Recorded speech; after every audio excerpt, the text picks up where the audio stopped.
Meu Senhor e meu Deus, creio firmemente que estás aqui, que me vês, que me ouves. Adoro-te com profunda reverência. Peço perdão dos meus pecados e graça para fazer com fruto neste tempo de oração. Minha Mãe Imaculada, São José, meu Pai Senhor, anjo da minha guarda, intercedei por mim. Todos te procuram.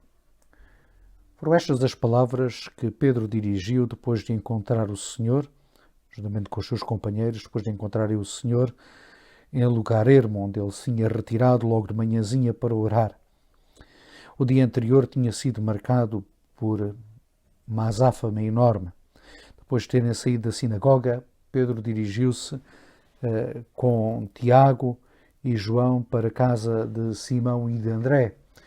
E em casa de Simão e de André, pois estava a sogra de Simão Pedro, a qual se encontrava doente, com febre. E Jesus, pois, tendo notícia de que ela estava doente lá em casa, pois curou-a, levantou-a, tirou-a daquela situação e diz-nos São Marcos que, quase que em forma de gratidão, certamente, a sogra de Pedro, pois, começou a servi-los. Mas, como já sabemos, estes acontecimentos, assim, muito relevantes, pois logo se sabem no seio da comunidade e logo de seguida, pois se juntou uma multidão em frente à casa de Pedro, com muita gente, com doente, com possessos. Imaginemos que Jesus não teve mãos a medir em curar muita daquela gente, em expulsar também os demónios, como nos relata o evangelista São Marcos. Deve ter sido um final de tarde e uma noite verdadeiramente cansativa. E depois de manhã, pois Jesus, como sempre, como nos relatam tantas vezes os evangelhos, Jesus retira-se sozinho para fazer este encontro pessoal com o Pai através da oração. E é aí que surge, de facto, este momento em que pois eles acordam, Jesus já não está no meio deles e vão à procura, encontram-no depois e vê esta expressão, todos te procuram. Também nós procuramos o Senhor, mas por que motivos o procuramos? Procuramos pelos motivos daqueles que ali se aglomeraram à porta da casa de Simão e de André e que certamente os leva depois o próprio Simão e seus companheiros, Simão Pedro, seus próprios companheiros a ir à procura de Jesus e a lhe dizeram todos procuram, será apenas na busca, procura-se apenas Jesus, o taumaturgo, aquele que está aí para nos resolver os problemas, as situações que nós não somos capazes de resolver, quer do foro físico, das doenças, das situações de dor que muitas vezes sentimos, seja por outro tipo de questões económicas. Será que nós procuramos Jesus apenas por isto? Ou procuramos por outra coisa mais profunda e mais importante? Se verdadeiramente o procuramos porque Ele é o Senhor da vida, aquele que nos dá a vida eterna, aquele que tem as palavras de vida eterna. Se nós o procuramos como o bom pastor, para nos deixarmos conduzir por Ele, nos convertermos ao Evangelho, será que nós estamos dispostos a nos deixar guiar por Ele, conformar a nossa vida com a Sua palavra e com a Sua vida? Será que nós o procuramos porque nos queremos converter diariamente? Ou procuramos-lo como procurou esta multidão e muita gente das outras multidões que se aglomeravam para o ouvir e para serem curados? Recordo uma história que conheço pessoalmente, não me foi contada. Recordo uns pais, um casal, que um dos filhos pois teve problemas logo ao nascimento, no seu nascimento, problemas que de certa forma punham em causa a própria, não é só a saúde, mas porque isso é o que punha em causa a questão de poder sobreviver ou não sobreviver. Foram meses complicadíssimos, até sobretudo os primeiros, se calhar, 2 anos foram muito complicados, mas os primeiros meses foram complicadíssimos. Vivia-se com um receio enorme, com um medo enorme. Quando melhorava, passado pouco tempo, havia qualquer coisa nova que surgia. E claro, no meio desta aflição toda, os pais, pois, procuraram também que Deus os pudesse ajudar nesta situação, e diria que é perfeitamente normal, não é? Nós também fazemos isso. E não estou a criticar a julgar quem faça isso, todos nós fazemos. Pois, em situações aflitivas, pois recorremos àquilo que é nosso Pai e àquilo que é nosso Senhor Jesus Cristo. E portanto, este casal rezou, fez promessa de ir a Fátima, pediu a Nossa Senhora de Fátima intercessão junto de Deus para que o filho pudesse sobreviver, que eles pudessem superar esta dificuldade, este problema que estavam a viver. E o certo é que foram atendidos.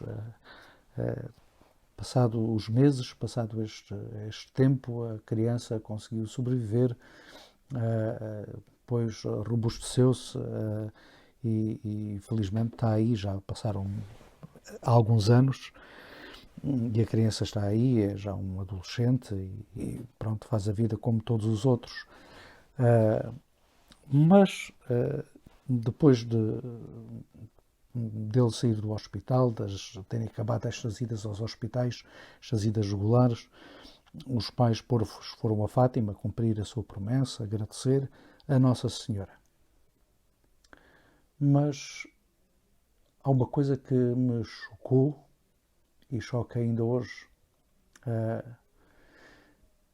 que é, sim, fizeram bem ir agradecer, pois foram cumprida, Deus atendeu às suas preces. Mas o que é que se esperava? Esperava-se que este casal, em continuidade, em prolongamento desse agradecimento, pois consagrasse o seu filho ao Senhor, isto é, lhe desse o batismo. Mas não deram. Esperava-se que, bem, aqui há alguma falha, esperava-se que depois, se calhar, o filho pudesse, na idade de catequese, aos 6 anos, ingressar na catequese e aí fazer caminho com a comunidade, com as outras crianças e, ao menos aí, passado poucos anos, ser batizado. Mas não aconteceu. Não aconteceu nada disto. Nem foi batizado, nem foi a catequese nenhuma, nem foi batizado na catequese, nem recebeu o sacramento da Eucaristia, nada. Às vezes nós procuramos Deus assim, só para resolver os problemas momentâneos. E nos esqueçamos dele, metemos-lo no compartimento estanque para nos incomodar, colocamos-lo assim à parte. Logo voltamos a ele quando tivermos falta. Isso era o que faziam os pagãos, não é? Que se dirigiam às suas divindades, não é? Para resolver os problemas momentâneos. Mas a nossa relação de cristãos com Deus é completamente diferente. Nós procuramos o Senhor sempre. Fazemos presença do Senhor sempre. Ele faz parte da nossa vida, faz parte do nosso dia-a-dia. Levamos-lo connosco para o trabalho, levamos-lo connosco para o desporto que fazemos, levamos-lo connosco para as reuniões que temos, para os grupos a que pertencemos, levamos-lo connosco e está connosco na nossa família. Ele faz parte de nós, da nossa família, da nossa vida. E a nossa vida há de se orientar e há de ser sempre iluminada por Ele, pela Sua palavra, pelos seus ensinamentos. Este Evangelho faz-me pensar como é que eu me dirijo a Deus, o que é que eu lhe peço, o que é que eu procuro nele. O taumaturgo, como há pouco dizia, aquele a quem me dirijo esporadicamente, apenas procurando que ele me solucione aquilo que mais ninguém neste mundo consegue solucionar e depois o abandono? Ou será que eu procuro verdadeiramente, com o coração sincero, Será que eu o sigo sem olhar para trás? Será que mais do que pedir, eu agradeço?